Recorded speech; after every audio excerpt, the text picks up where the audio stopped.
and I wanted to see how I wanted to do this agriculture coaching program to build more of my experiences on a global platform than what I get in my research platform. But yeah, Very nice. And where are you located again, Danish? Melbourne, Florida. Oh, so you're Florida Institute of Technology, right? Yes. Yeah, NASA. So he's right there, like literally across the street from Like, NASA. we can see the rocket launches from Yeah. home here. Yeah, and now they launch like every 2 weeks or something, like, Yep, right? SpaceX So like keeps SpaceX launches like almost, yeah. So they launch from California and from Florida. Yep. Yeah, that's true. Yeah, very nice. Yeah. Who else? All right. Well, we can do this if you're here. So I'm not sure if we need that. Okay. So anyway, so let's talk a little bit about this week's training. So I'll do a very, very quick overview of how the program works, just in case you didn't attend the webinar before, but also because this week you were supposed to learn about the program itself. So I guess that kind of corresponds to it. But so you know what the coaching program is. You all participated in X-Culture, so you have the general idea. But the main goal here is sort of twofold. For you, it's an opportunity to gain even more experience in international business and teamwork, but this time in the role not as a team member, but more as a team, I guess manager may be a strong word, but it's a much more managerial type of job. So mentor, coach, supervisor, manager.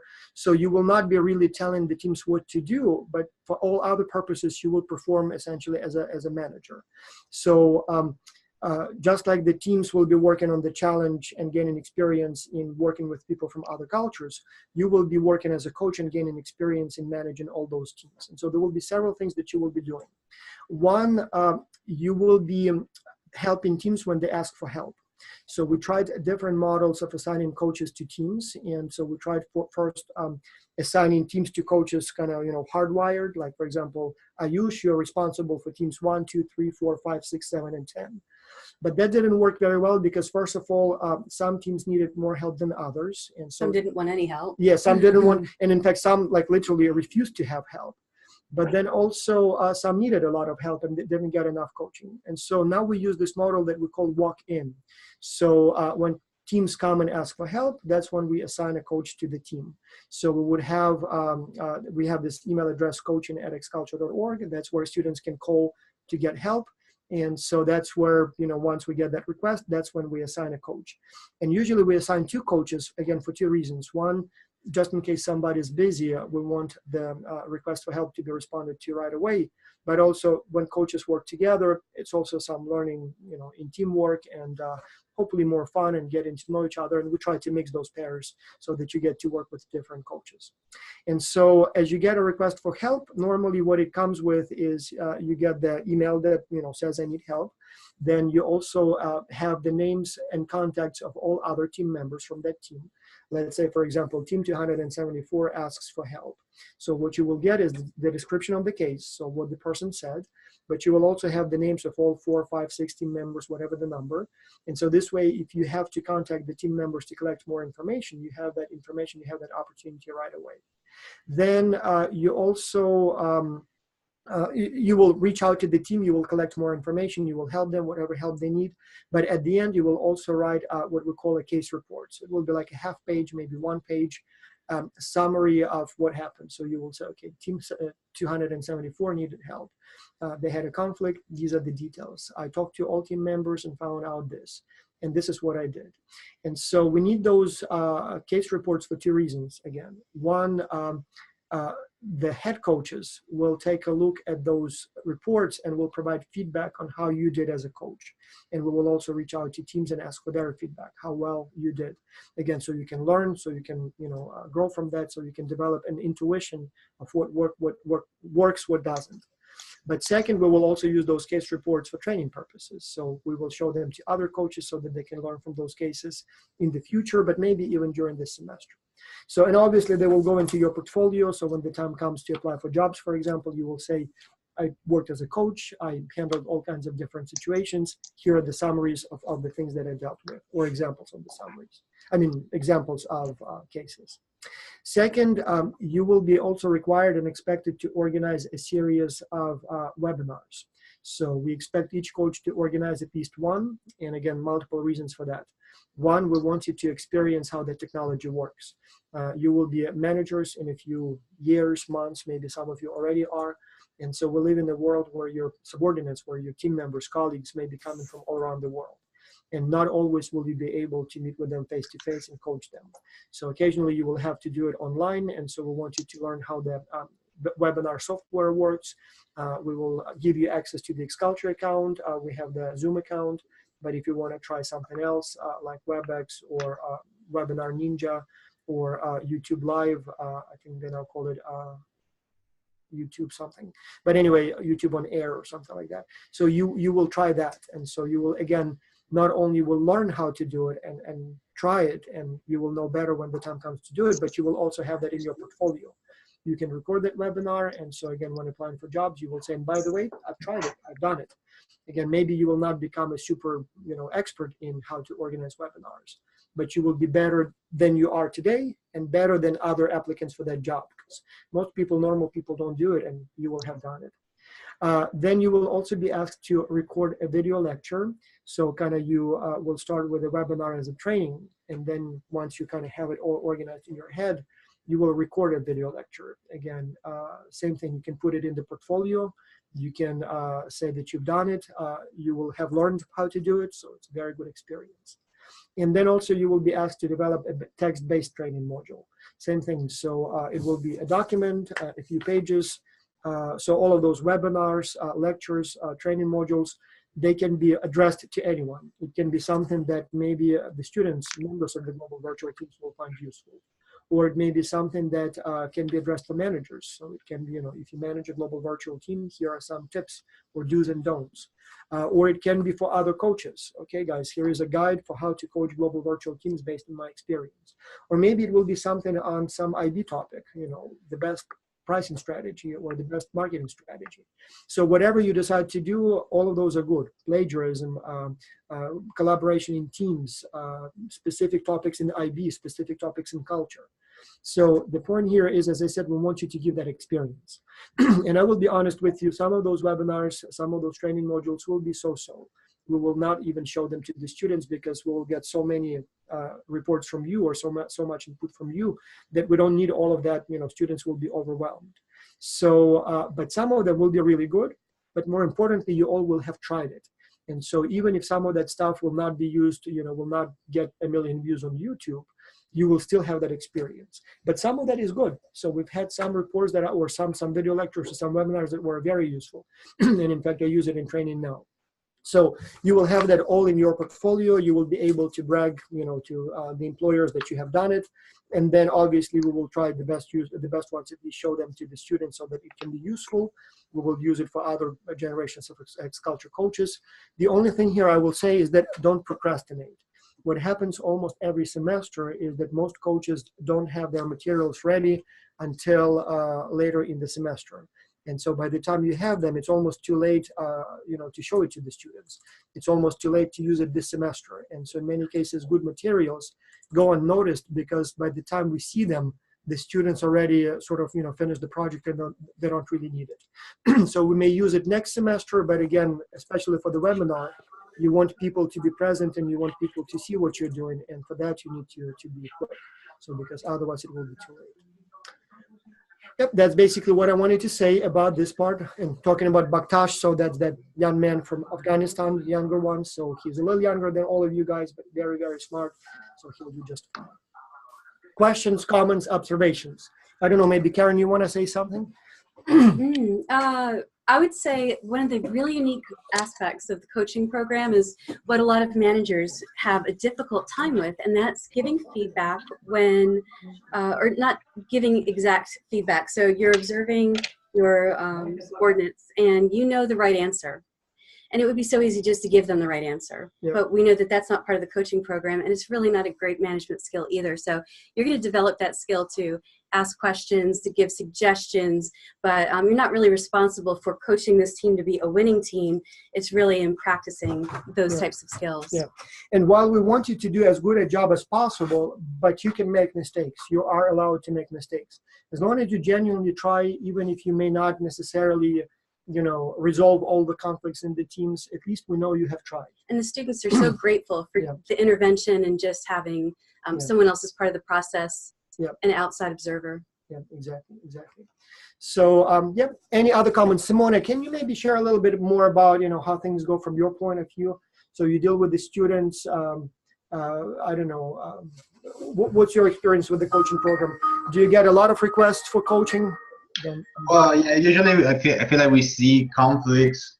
I feel like it usually happen either at the beginning of the project, so like right after they play some teams and they trying to, I think, during that moment of team forming, and then towards the end of the project when people realize, oh, now we have to deliver our final report. And this person, we give him like 4 weeks of chances. We keep giving him good grades just because we don't want to give him bad grades. But now suddenly he hasn't done or she hasn't done anything, and we don't want him or her to get be part of this paper anymore. We want to exclude her. Right. So I feel like these are the two most common situations, at least that I receive on my end, and I usually forward to the coaching program. And but yeah, I think that's maybe that. Yeah. So plus you will get a lot of requests for feedback. So especially towards the end of the project, many teams will be asking you to comment on their own work. So you will be getting samples of the work that the students have and will be asked to provide, constructive feedback. And again, here the goal is you will have a special training module on how to give feedback. But again, your goal is not to provide the correct answers. And your goal is not to criticize. Your goal is to make sure that the team does as good a job as possible. And in many cases, you have to be diplomatic, so you kind of have to point out the mistakes, but without discouraging them, or in a way that will not discourage them. And you want to point out the correct, direction without giving them the correct answers. So your goal here is to be a coach, not to be a team member who knows everything, not to be the boss who tells what to do, but to be a coach who helps. So, and as Simona said, there will be some conflict situations, there will be some complaints. Like in many cases, unfortunately, it will not even be so much resolving the problems, but it's almost being like a psychotherapist and listening and, just letting them vent. Yeah. And then after they complain to you and you say, yeah, I understand how it feels, they will finally say, okay, now what do we do? And so it may take some time, of hearing the complaints before you can even start working with them and putting them on the right path. So, or maybe sometimes you will do the investigation and you will discover that there is a conflict and somebody is being unreasonable and somebody may be, I don't know, bossy or absent. And so it may be that you will have to give the recommendation to the administrators like Simona, and you may say, you know what, Simona, yes, I've done my research and it looks like one team member never participated. Or yes, that person, I looked at the communication, he uses, profanities and he's unreasonable, he is literally a bully, and I recommend that this person be removed from the team. So again, you will be like a little detective here, or shrink, or I'm not even sure what the word would be. And in the end, we may have to follow your recommendation because you have this bigger picture view, impartial view, and if there are two different opinions on the team and we don't know which one is the correct one, we will come to you as the coach and ask you to make that decision. So you have to be very responsible here. Question I have for you. I didn't mention that we have this children's version this semester. We've done it for 2 semesters now, but it was very small. Now, all of a sudden, we have over 1,000 people who were admitted. I kind of think that we will probably lose most of them in the theory training because, again, unlike university students that have to do it once it's part of the course, for kids, it's, they can do it. And so I suspect that many of them will realize it's more work than they thought, and so as a result, they'll probably drop out. But there will be still quite a few teams comprised of younger participants. So we'll have a few teams that will be 9 and 10-year-olds, like really kids, and then 10, 12, all the way to 17, so right pre-college. So question, any of you would be interested in coaching primarily children's teams, or all of you want to stick with the universities? Or maybe a mix, do a little this, a little that. I'm just curious, so what are you can put it in the comments, or if you want, you can just unmute your microphone and tell us. So do we have anyone who might be interested in working with kids primarily? Anyone? So anyway, you'll have that option, and I'm not sure, I don't see any comments. So Alexandra says that yes, I assume that's yeah, okay. So anyway, we'll have a variety of sort of clients. So most teams will be university teams. but some will be much older, like, NBAs, and we have actually some teams we try to match them by age. And we already have, Simona, right? We have quite a few teams where like everybody's like 30-something years old or even 40-something years old, right? Yeah, correct. So it will be hard to work with those because, like most of you are in your 20s. And so, how do you pretend to know more than the team knows? But that happens a lot on the job. Yeah. So that's, yeah. And those students won't really know the ages of their coaches, true? Well, so I guess I know some coaches would still schedule like Skype meetings and stuff. But then again, in many cases, it's not even so much about, do I know more than you do? It's more about, do I, just impartial external viewer, right? So just by looking at it, even if I don't know the answers better than you, I can spot some problems in your report, and that's already helpful. Even if I may not be as experienced in life as you are, but once I talk to everyone, I have some idea.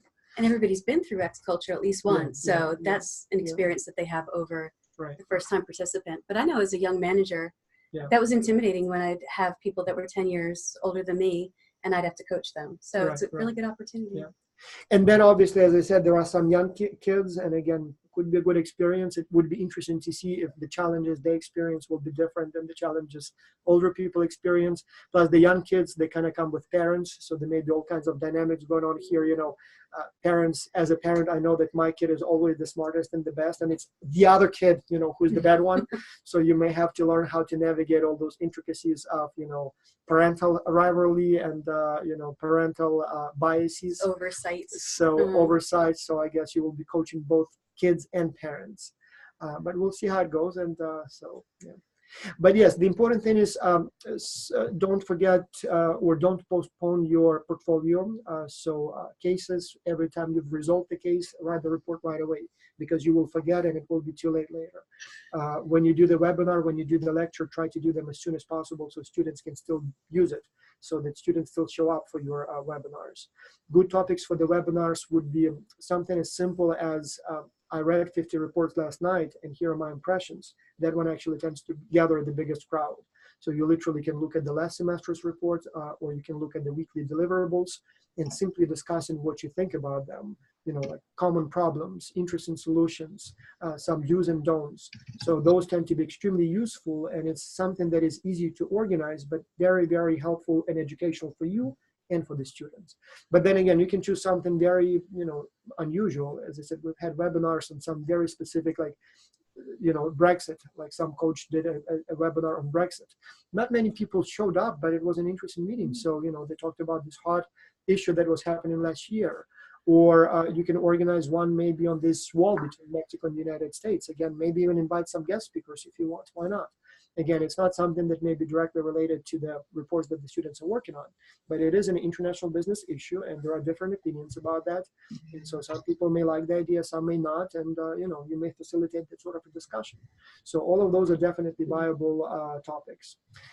And you can have the same topic for your webinar, text-based training module, and video lecture, or you can have different topics. You can do it alone, or you can team up with the coaches and use this as an opportunity for teamwork learning. Oh, and there is one more thing, as I said, you can do is the pet projects.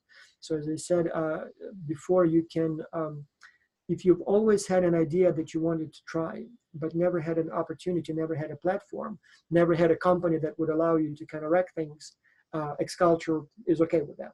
So some of the ideas that have been tried in the past, we had one coach who was trying to build a platform like X-Culture graduate couch surfing. So you go to Madrid, you go to Ukraine, you go to Brazil, and you want to kind of see something. So we have graduates in probably all of those countries, all of those cities. And so he wanted to create a platform where former X-Culture participants can find other former X-Culture participants and, I don't know, meet up for coffee or maybe stay at each other's houses. So kind of closed network where you kind of know each other, at least you are graduates from the same program.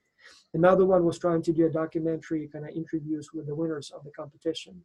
Always wanted to be a documentary filmmaker, never had a topic. Why not try now? Another one, it was an interesting case. We had a girl from New Mexico who was doing some call center work.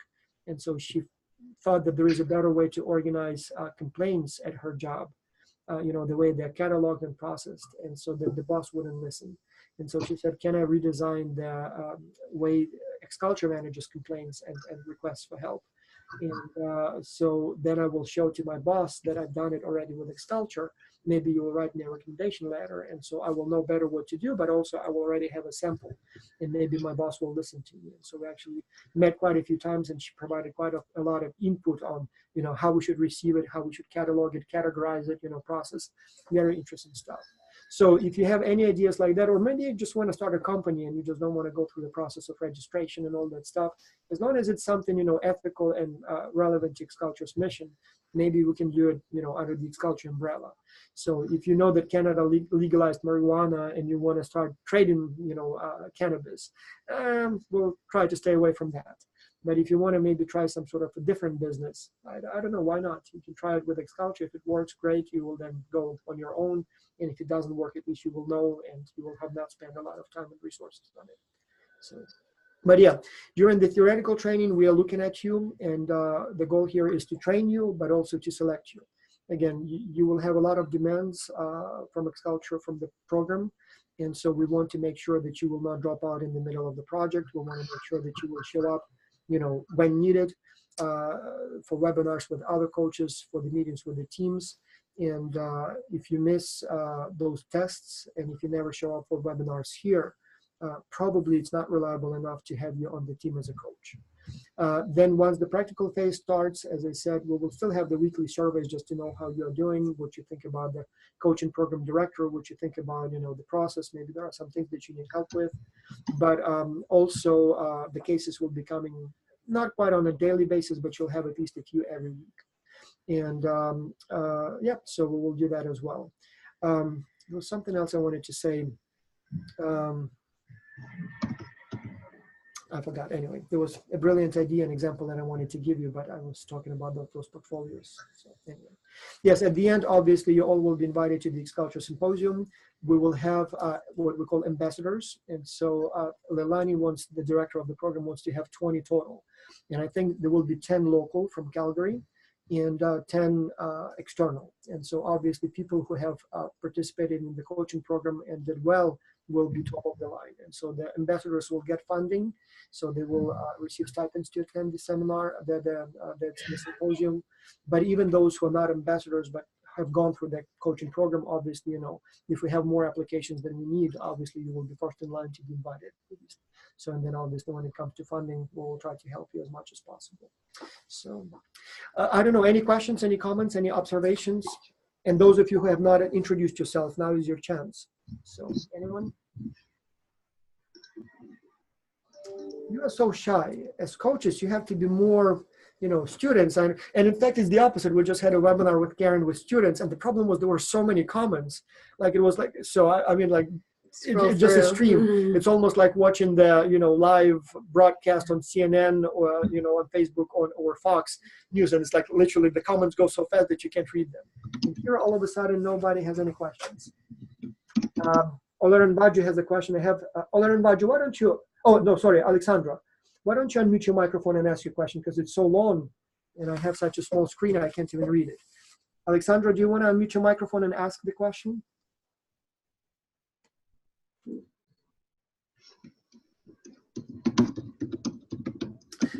And while she's not unmuting her microphone, I'm not sure if it's a technical issue or something else. But yes, the question is, how do we go about the PET project? So with the portfolios like cases, webinars, video lectures, training modules, so all of that you will be dealing with Kim Nesper. So she is the organizing director for the, basically COO, operations manager for the coaching program. And so she will be the one who will be monitoring the requests for help and assigning cases. She will be the one who will be making sure that you are staying on track with your portfolio. When it comes to pet projects, you can still, approach her first, but if it's something that is more kind of bigger than the coaching program, you can go directly to me and Karen and Simona here. And so, as I said, if it's something that is, in line with our mission, if it's something that does not require too many resources, we will definitely allow you to try it. And so you can just send me an email, if you have an idea, and we can talk about it together and then kind of refine it and give it, an opportunity to test it. As I said, you can do it alone, or you can do it with a group of other coaches. Those are a little bit more specific, and we'll have to take a look at each of those and then decide what's the best way to go about it. Now, one quick comment: my one computer, the one that is using my sound, will automatically restart in 30 seconds, 29 seconds. We have a second computer here that is not using the microphone, and I'll switch to it. So I think I will stay in the meeting, but we may have a little disruption in about 20 seconds. Any other comments, questions? All right, well then I guess we can stop here. And the only thing I will say is that your next step is to do the theory test. And I saw that quite a few of you already did it. We have a total of about 100 coaches in training now.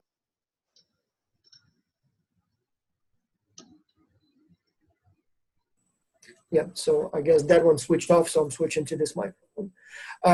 So usually we get about 200-300 applications, select about 100 people whose peer evaluations and report quality and other things work good. But then, as I said, still some people drop out during this training phase because they realize that it's a little bit more demanding than they thought, or New Year resolution, you all were applying right around the New Year. Okay, I'm going to start a new life, and then all of a sudden, life's duties, demands. And so as a result, some of you probably will drop out. Ideally, we want to have about 40 coaches total, so that seems like a good manageable number. We can still be all in one meeting. I mean, some people may not show up because time zone differences and things like that, but it's enough to have a nice group. And then also, given the number of companies, given the number of teams, it's a nice combination. We don't need more coaches because we want you to have full immersion, and if we have more, that means that you will have fewer cases to work with. So it just becomes a little too difficult to coordinate. So therefore, it would be disappointing if some of you drop out, but it's sort of expected and maybe even in some ways, beneficial. But yes, so your next step is to do the theory test for week 1. And then on Monday, we will release the materials for week 2, week 3, and so on and so on. And I guess, yes, that's how it will go. All right, so any other comments, questions? Then let's stop here. I'm recording this meeting, so we'll use the recording Terrace, and in person. Can you hear me? Before we go, I still insist that those who did not introduce themselves, could you please unmute your microphone and tell us who you are? And the reason for that is one of the benefits of this program is in addition to all the experience, in addition to all the certificates and recommendation letters, it's also networking, professional networking. These people, I mean, you are like X-Culture students are smart. So they had to get into good universities. They had to survive the X-Culture project. So they're like already top 10 in the, in the world. But the coaches are like top 10 of those top 10. So you're like top 1% of the population and maybe even less than that.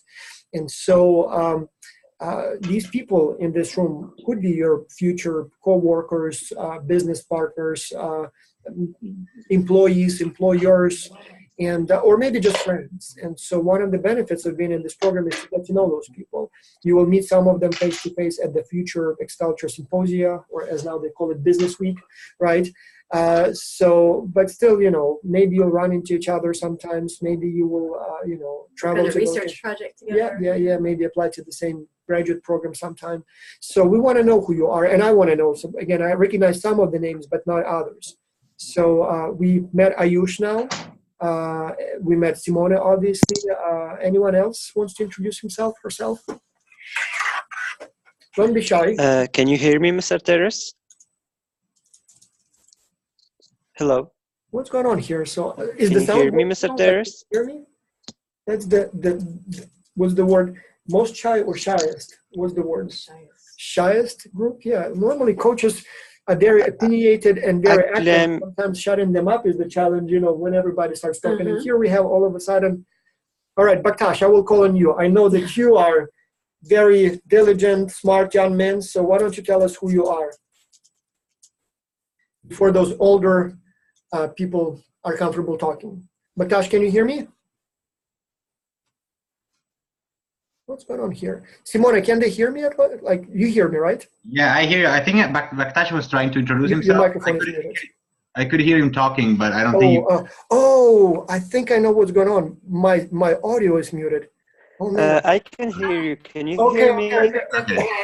My bad. So I didn't realize that my speaker is muted because we switched the microphones. I'm very sorry. Baktash, please go ahead. That explains why you were so quiet. I'm so sorry.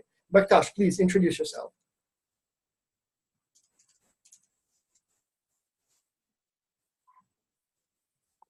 Now, are we having a technical problem now, or? Go ahead, Baktash, please. Now, it'd be a technical problem, right? Go ahead, please. Hello, everyone. Can you hear me now? Yes. Mm-hmm. Hello? Yes, yes, Can you go hear ahead. me, Yeah. Mr. Terrace? Yes, we can hear you. Seems like a technical problem. Can you hear me now? Yes, yes. Okay, so it seems like there is a problem. Who else wants to go before Baktash's, you know? Okay. Oh. Yeah, so actually I'm the last one to be here. I'm really sorry for the inconvenience. I'm Baktash Ghani from Afghanistan.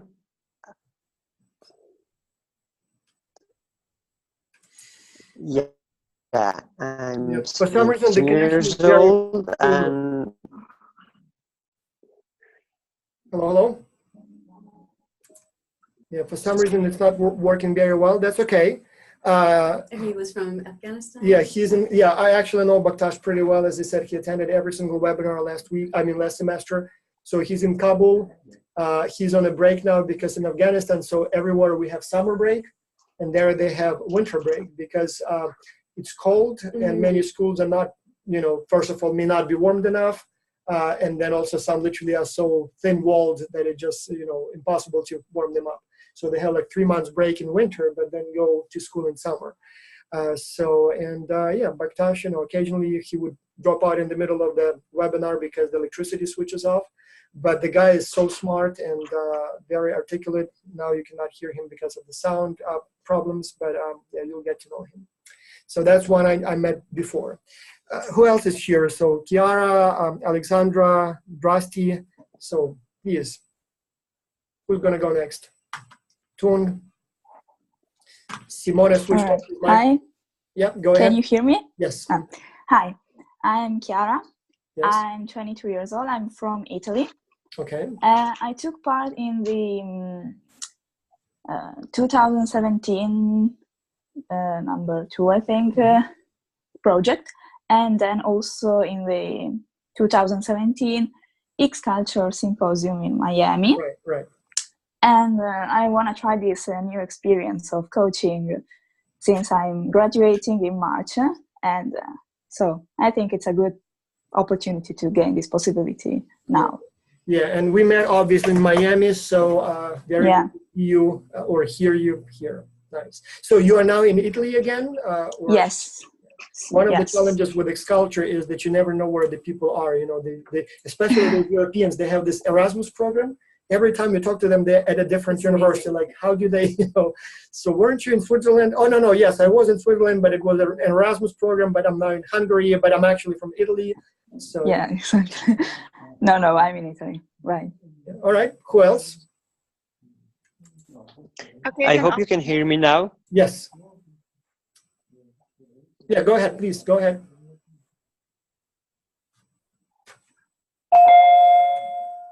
Okay, and I'll mute here.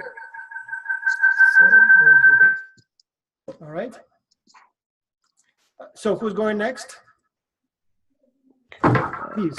Can you hear me, Mr. Terrace? Yes, I can hear you now. Yes, go ahead. Okay, that's very good. Hello, everyone. I'm Baktash Ghani from Afghanistan. I'm 17 years old, and in a very short period of time, I'll turn 18. I'm in 12th grade and voluntarily working with Art Lords organization. And yeah, I think that's it. Yeah, I actually participated in X Culture Kids track last semester, and fortunately I'm here now. Okay, very good, very good. All right, who goes next? We still have that echo. All right. Okay, well, I'm not going to torture you anymore, so if you don't want to introduce yourself, that's perfectly fine. So yeah, I guess let's meet next weekend, but don't forget to do your test, right? So this week. Mr. Terrace, Yes. I'm really sorry. I think we were supposed to talk about few things. Are you free? So you want to talk about the Facebook things, right? Yes, Do exactly. you want to connect then on Skype right after this meeting? Yes. Okay, let's do that. And I think the reason we have this echo is because I didn't switch off the sound here. Okay. All right, so we'll talk about that, but separately. All right, well, thank you so much, everyone. Thank you for showing up. And so good luck on the test. And we'll have another meeting next weekend. As I said, it will be a little bit quieter during the theoretical training phase. All you have to do is to do just the tests and hopefully attend the webinar so we can get to know you. But then it will get really busy once you get into the practical training phase. So we already have about 1,000 students on teams in the early track. The late track starts in March, just like when you start your practical phase. So there will be about 5,000 people in progress in teams at the same time. So it will be busy. You will have a lot of requests for help, but I'm sure you'll do well. Oh, one more thing that I wanted to say. For all the purposes, we treat you as basically employees of the organization. And so there is one thing that you need to do in that respect. So you will need to send us with this seminar, with this test this week. You will have to send us your picture, your bio, and if you want to record a little video, do a little video so we know who you are. And so what we'll do with that is we will create, once you pass the theory tests, we will create your personal profile page on the Xculture website so that for students whom you're advising can see your face, your picture, your bio, and know who you are. But also if you happen to be applying for jobs during this time, you can say that, yes, essentially I work part-time at Xculture. Here is my kind of employee profile. You will have the xculture.org email address, which we'll use both for communicating with students. But again, you're welcome to use it if you want to, introduce yourself to the rest of the world as an Xculture employee. So for all the purposes, since the goal here is to give you an experience of working in a global, working as a coach, we will treat you essentially as if we hired you to work as a coach. So you are in training, but at the same time, you can present yourself to the rest of the world as an employee. So something to put in your resume, so you can literally put it as a worked for Xculture, not I was in training program at Xculture. So if you want to do that, you are allowed. All right, okay, well then let's stop here and I'll see you hopefully next week. And now I'm trying to see, because I have several computers running this webinar. So